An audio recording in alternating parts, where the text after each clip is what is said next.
ମଧୁବନ ଜଙ୍ଗଲରେ କାଳୁ ଆଉ ବଣ୍ଟି ଦୁଇ ଜଣ ସାଙ୍ଗ ରହୁଥିଲେ। ସେମାନଙ୍କୁ ସବୁବେଳେ ରାତିରେ ବୁଲିବାକୁ ଭଲ ଲାଗୁଥିଲା। ଦିନେ ସେମାନେ ସନ୍ଧ୍ୟା ବେଳେ ବୁଲିବାକୁ ଯିବାକୁ ବାହାରିଲେ।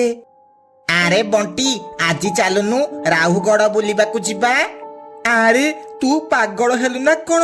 ସେ ଜାଗାକୁ କେହି ବି ଯାଉନାହାନ୍ତି, ଆଉ ତୁ ରାହୁଗଡ଼ ଯିବାକୁ କହୁଛୁ?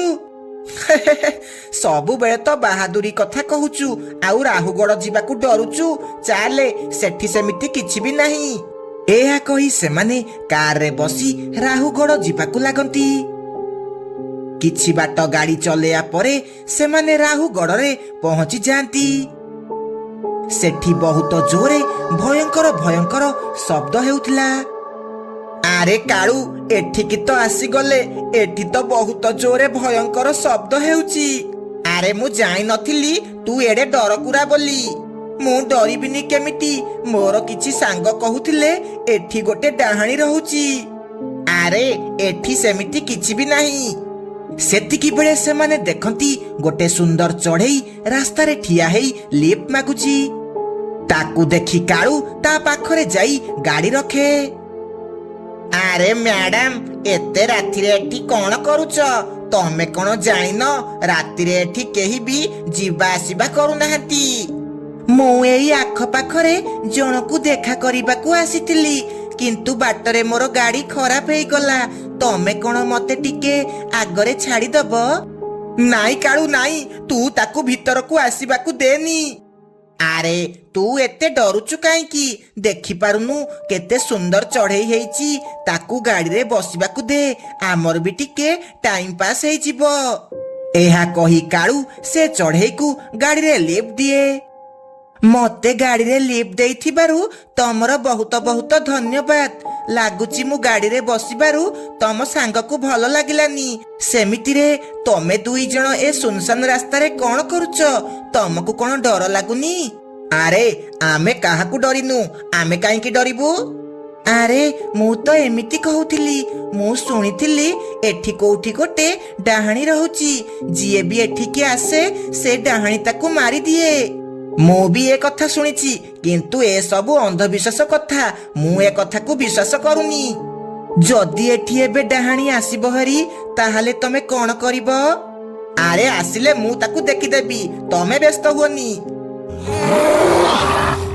ଯେମିତି ବଣ୍ଟି ପଛକୁ ଦେଖିଛି, ତା ତଣ୍ଟି ପାଟି ଶୁଖିଯାଏ। କାହିଁକି ନା ସେ ଦେଖେ ତା ପଛରେ ସେ ଚଢ଼େଇ ବସିନି, ବସିଛି ଗୋଟେ ଭୟଙ୍କର ଡାହାଣୀ। କାଳୁ କାଳୁ ଗାଡ଼ି ରଖେ, ଗାଡ଼ି ରଖେ। ଆରେ ବଣ୍ଟି, କଣ ହେଲା? ଏତେ ଜୋରେ ଚିଲ୍ଲଉଛୁ କଣ ପାଇଁ? ଆରେ ପଛକୁ ଦେଖେ, ପଛକୁ। ଆବେ ପଛକୁ କଣ ପାଇଁ ଦେଖିବି ବେ? ସେ ଯେମିତି ପଛକୁ ଦେଖିଛି, ତା ମୁଣ୍ଡ ବୁଲେଇ ହେଇଯାଏ। ସେମାନେ ଦୁଇ ଜଣ ଗାଡ଼ି ଥୋଇ ସେଠାରୁ ଦୌଡ଼ିବାକୁ ଲାଗନ୍ତି। ହଇରେ କାଳୁ, ତତେ ମୁଁ କଣ କହିଥିଲି ଏଠିକି ଆସିବାନି ବୋଲି? ତୁ ମୋ କଥା ମାନିଲୁନି। ମୁଁ ସିନା ବାହାଦୁରୀ ମାରିକି ଆସିଲି ହେରି, କିନ୍ତୁ ମୁଁ କଣ ଜାଣିଥିଲି ସେ ଡାହାଣୀ ଆସିକି ଆମକୁ ଲିଫ୍ଟ ମାଗିବ? ଯେତେ ଜୋରେ ପାଉଛୁ ସେତେ ଜୋରେ ଦୌଡ଼େ। କୁଆଡ଼େ ଦୌଡ଼ିକି ଯିବ? ଆଜି ଯାଏ କେହି ବି ମୋ ପାଖରୁ ବଞ୍ଚିକି ଯାଇନାହାନ୍ତି। ତମେ ବି ଆଜି ମରିବ। ସେମାନେ ଜୋରେ ଜୋରେ ଦୌଡ଼ିବାକୁ ଲାଗନ୍ତି। ଡାହାଣୀ ବି ସେମାନଙ୍କ ପିଛା କରିବାକୁ ଲାଗେ। ସେମାନେ ଦୌଡ଼ି ଦୌଡ଼ି ଯିବା ବେଳେ ବାଟରେ ଗୋଟେ ପୁରୁଣା ଚାଳ ଘର ଦେଖନ୍ତି। କାଳୁ କାଳୁ, ହେଇଠି ଦେଖେ, ସେଠି ଗୋଟେ ଘର ଅଛି। ଚାଲେ ତା ଭିତରକୁ ଯିବା, କାଳେ କିଛି ସାହାଯ୍ୟ ମିଳିଯିବ। ହଁ ହଁ, ଚାଲେ ଯିବା। ସେମାନେ ସେହି ଘର ଭିତରକୁ ଯାଆନ୍ତି।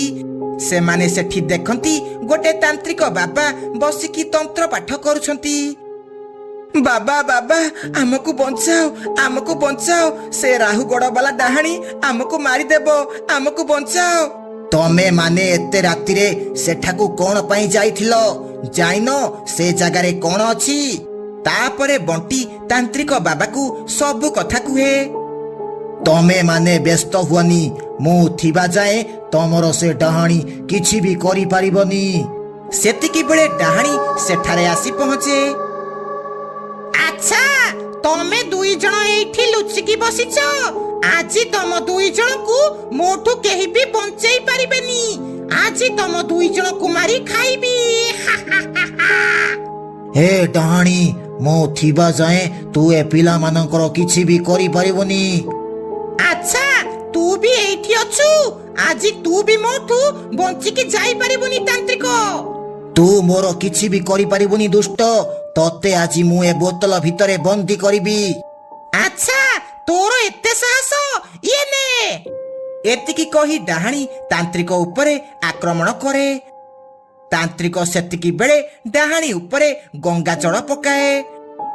ଡାହାଣୀ ଉପରେ ଯେମିତି ଗଙ୍ଗାଜଳ ପଡିଛି, ଡାହାଣୀ ସେଇଠି ବେହୋସ ହେଇଯାଏ। ତାପରେ ତାନ୍ତ୍ରିକ ବାବା ମନ୍ତ୍ର ଦ୍ୱାରା ଡାହାଣୀକୁ ଗୋଟେ ବୋତଲ ଭିତରେ ବନ୍ଦୀ କରିଦିଏ। ତାପରେ ବଣ୍ଟି ଆଉ କାଳୁ ଗାଡ଼ିରେ ବସି ଘରକୁ ଫେରି ଆସନ୍ତି। ଆଉ ସେହି ଦିନଠୁ ସେମାନେ ଆଉ ରାତିରେ କୁଆଡ଼େ ବି ବୁଲିବାକୁ ଯାଆନ୍ତି ନାହିଁ। ମଧୁବନ ଜଙ୍ଗଲରେ ସୋନୁ ତା ଝିଅ ଗୁଡି ସହ ରହୁଥିଲା।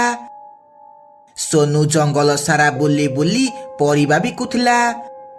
ଆଜି ତା ଦେହ ବହୁତ ଅସୁସ୍ଥ ଥିଲା, ତଥାପି ସେ ପରିବା ବିକିବାକୁ ଯାଏ।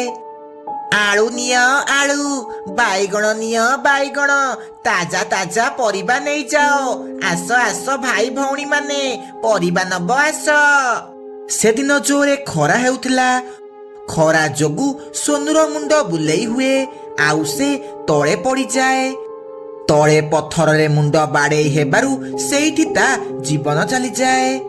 ତାପରେ କିଛି ପକ୍ଷୀ ସୋନୁର ଲାଶ ଆଣି ଗୁଡି ପାଖରେ ରଖିଦିଅନ୍ତି। ଏହା ଦେଖି ଗୁଡି ଜୋରେ ଜୋରେ କାନ୍ଦିବାକୁ ଲାଗେ। ହେ ଭଗବାନ, ଇଏ ତମେ ମୋ ସହ କଣ କଲ?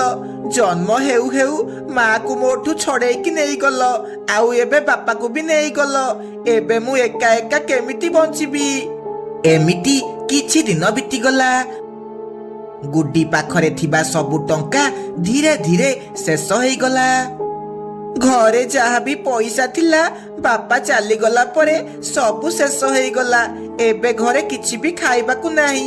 ମତେ ପେଟ ପୋଷିବାକୁ ହେଲେ କିଛି କାମ କରିବାକୁ ପଡିବ। କାଲିଠୁ ମୁଁ ପରିବା ବିକିବାକୁ ଯିବି। ତା ପରଦିନ ସକାଳୁ ଗୁଡି ଜଙ୍ଗଲରେ ପରିବା ବିକିବାକୁ ଯାଏ। ପରିବା ନିଅ ପରିବା, ତାଜା ତାଜା ପରିବା। ଆସ ଆସ ଭଉଣୀ ମାନେ, ପରିବା ନବ ଆସ। ଏ ପରିବାବାଲି, ଏ ଭେଣ୍ଡି କେତେ ଟଙ୍କା? ମାଉସୀ, କିଲୋ 20 ଟଙ୍କା। ଆରେ ବା, ତୁ ତ ବହୁତ ଶସ୍ତା ଦାମରେ ପରିବା ବିକୁଛୁ। ବାକି ପରିବାବାଲା ତ ଠକିକି ଅଧିକ ଟଙ୍କା ନେଉଛନ୍ତି। ମୁଁ ଏବେ ସବୁଦିନ ତୋଠୁ ପରିବା ନେବି। ଏହା ଶୁଣି ବାକି ପରିବାବାଲା ବହୁତ ରାଗିଯାଆନ୍ତି। ଆରେ, ଏ ନୂଆ ପରିବାବାଲା କିଏ? ଇଏ କଣ ଆମଠୁ ଶସ୍ତା ଦାମରେ ପରିବା ବିକୁଛି? ଏମିତି ହେଲେ ତ ଆମ ପାଖକୁ କେହି ବି ଆସିବେନି। ନାଇଁ ନାଇଁ ନାଇଁ ମ, ଆମ ଜଙ୍ଗଲରେ ମୁଁ ଏମିତି ହେବାକୁ ଦେବିନି। ଏହା କହି ସେମାନେ 3 ଜଣ ଗୁଡି ପାଖକୁ ଯିବାକୁ ଲାଗନ୍ତି। ଏ ଚଢେଇ, ତୁ କିଏ? ତୁ ଆମ ଏରିଆରେ କଣ ଆସିକି ପରିବା ବିକୁଛୁ? ତୋର ଏତେ ସାହସ, ଆମ ସହ ପଙ୍ଗା ନଉଛୁ? ଏଇଟା କିଛି ଭଲ ହେବନି। ମୁଁ ତମ ମାନଙ୍କର କଣ କଲି? ମୁଁ ତ ପରିବା ବିକୁଛି, ଆଉ ତମେ ବି ପରିବା ବିକୁଛ। ଏଥିରେ ଅସୁବିଧା କଣ? ଆମେ ଏଠି ବର୍ଷ ବର୍ଷ ହେଲା ପରିବା ବିକୁଛୁ, ଆଉ ତୁ ଏଠି ପରିବା ବିକିଲେ ଆମ ପାଖକୁ କେହି ବି ଗ୍ରାହକ ଆସୁନାହାନ୍ତି। ଭଲରେ ଭଲରେ କହୁଛି, ଏଠୁ ପଳା। ଏଥିରେ ମୋର କଣ ଦୋଷ? ଗ୍ରାହକ ମାନଙ୍କୁ ମୋ ପରିବା ଶସ୍ତା ଆଉ ତାଜା ଲାଗୁଛି ବୋଲି ସେମାନେ ମୋଠୁ ପରିବା କିଣୁଛନ୍ତି। ତମେ ବି ଭଲ ପରିବା ବିକିଲେ ତମଠୁ ବି ଲୋକ କିଣିବେ। ଏହା ଶୁଣି ସେମାନେ ବହୁତ ରାଗିଯାଆନ୍ତି, ଆଉ ତା ଠେଲା ଗାଡି ଫୋପାଡ଼ି ଦିଅନ୍ତି, ଆଉ ସବୁଦିନ ତା ସହ ଝଗଡା କରନ୍ତି। ତଥାପି ଗୁଡି ହାର ମାନେ ନାହିଁ, ଆଉ ସବୁଦିନ ପରିବା ବିକିବାକୁ ଆସେ। ତା ପାଖକୁ ବହୁତ ସାରା ପକ୍ଷୀ ପରିବା କିଣିବାକୁ ଆସନ୍ତି। ଆଗରୁ ଆମ ପାଖରୁ ପକ୍ଷୀମାନେ ବହୁତ ସାରା ପରିବା କିଣୁଥିଲେ, ଆଉ ଏ ଚଢେଇ ଯୋଗୁ ଏବେ କେହି ବି ପକ୍ଷୀ ଆମ ପାଖକୁ ପରିବା କିଣିବାକୁ ଆସୁନାହାନ୍ତି। ନା, ଆଜି ୟାକୁ ମଜା ଚଖେଇବାକୁ ପଡିବ। ରାତିରେ ଗୁଡି ପରିବା ବିକି ଘରକୁ ଫେରୁଥିଲା। ସେତିକି ବେଳେ ସେ 3 ଜଣ ତାକୁ ରାସ୍ତାରେ ରୋକି ଦିଅନ୍ତି। ତତେ ଆମେ ବାରମ୍ବାର ମନା କଲୁ ଆମ ଜଙ୍ଗଲକୁ ପରିବା ବିକିବାକୁ ଆସେନି ବୋଲି, କିନ୍ତୁ ତୁ ଆମ କଥା ଶୁଣିଲୁ ନାହିଁ। ଏବେ ବହୁତ ହେଇଗଲା, ଆଜି ତତେ ମରିବାକୁ ପଡିବ। ମୁଁ ତମର ଏ ଶୁଖିଲା ଧମକକୁ ଡରିନି। ତମର ଯାହା କରିବାର ଅଛି କର, ମୁଁ ତମକୁ ଡରିନି। ଏହା ଶୁଣି କାଳୁ ବହୁତ ରାଗିଯାଏ। ଆଉ ଗୋଟେ ପଥର ଉଠେଇକି ଗୁଡି ମୁଣ୍ଡରେ ବାଡେଇ ଦିଏ। ତମେ ମାନେ ମତେ ମାରିକି କିଛି ବି ଠିକ କଲନି। ମୁଁ ବଦଲା ନେବି। ମୁଁ ପୁଣି ଥରେ ଫେରିବି, ଆଉ ତମ ମାନଙ୍କୁ କାହାକୁ ବି ଛାଡିବିନି। ଆରେ ଇଏ ତ ମରିଗଲା, ଏବେ ଆମେ କଣ କରିବା? ସକାଳ ହେଲେ ଆମେ ସବୁ ଧରା ପଡିଯିବା। ଚାଲ ୟାକୁ ନେଇ ନଦୀରେ ଫୋପାଡ଼ି ଦେବା। ଏହା କହି ସେମାନେ ଗୁଡିର ଲାଶ ନେଇ ନଦୀରେ ଫୋପାଡ଼ି ଦିଅନ୍ତି, ଆଉ ସେଠାରୁ ଚାଲିଯାଆନ୍ତି। ସେଦିନ ଥିଲା ଅମାବାସ୍ୟା ରାତି। ଗୁଡିର ଆତ୍ମା ଜାଗି ଉଠେ। ଆସିଗଲି ମୁଁ ପ୍ରତିଶୋଧ ନେବି। କାହାକୁ ବି ଛାଡ଼ିବିନି। ଯିଏ ଯିଏ ମତେ କଲବଲ କରି ମାରିଛ, ମୁଁ କାହାକୁ ବି ଛାଡ଼ିବିନି। କଞ୍ଚା ଖାଇଦେବି। ଏମିତି କିଛି ଦିନ ବିତିଯାଏ। ଗୋଟିଏ ଦିନ ରାତିରେ ସେ 3 ଜଣ ପରିବା ବିକି ଘରକୁ ଫେରୁଥିଲେ। ବାଟରେ ସେମାନଙ୍କୁ ଭୟଙ୍କର ଭୟଙ୍କର ଶବ୍ଦ ଶୁଭାଯାଏ। ଆରେ ଏତେ ଜଲ୍ଦି ଜଲ୍ଦି ତମେ ମାନେ କୁଆଡେ ଯାଉଛ? ମୋ ସହ ଟିକେ ଦେଖା କରିକି ତ ଯାଅ। ଏ ତୁ କିଏ? ଆମ ସାମ୍ନାକୁ ଆସେ। ତୁ କିଏ? ସେତିକି ବେଳେ ଗୁଡିର ଆତ୍ମା ତାଙ୍କ ସାମ୍ନାକୁ ଆସେ, ଆଉ ବଣ୍ଟିକୁ ଗୋଟେ ବାଇଗଣ କରିଦିଏ, ଆଉ ତାକୁ ସେଇଠି ଜଳେଇ ମାରିଦିଏ। ଜଣକୁ ତ ମାରିଦେଲି, ଏବେ ତମେ 2 ଜଣ ରହିଲ। ଏବେ ତମ 2 ଜଣକୁ ମାରି ମୁଁ ମୋ ମରିବାର ବଦଲା ନେବି। ଏହା କହି ଗୁଡି ସେ 2 ଜଣକୁ ଭିଡି ଭିଡି ନଦୀ ପାଖକୁ ନେଇକି ଗଲା, ଆଉ ସେ 2 ଜଣକୁ ନଦୀରେ ବୁଡେଇ ବୁଡେଇ ମାରିଦେଲା। ଏମିତି ଗୁଡିର ଆତ୍ମାକୁ ଶାନ୍ତି ମିଳିଲା।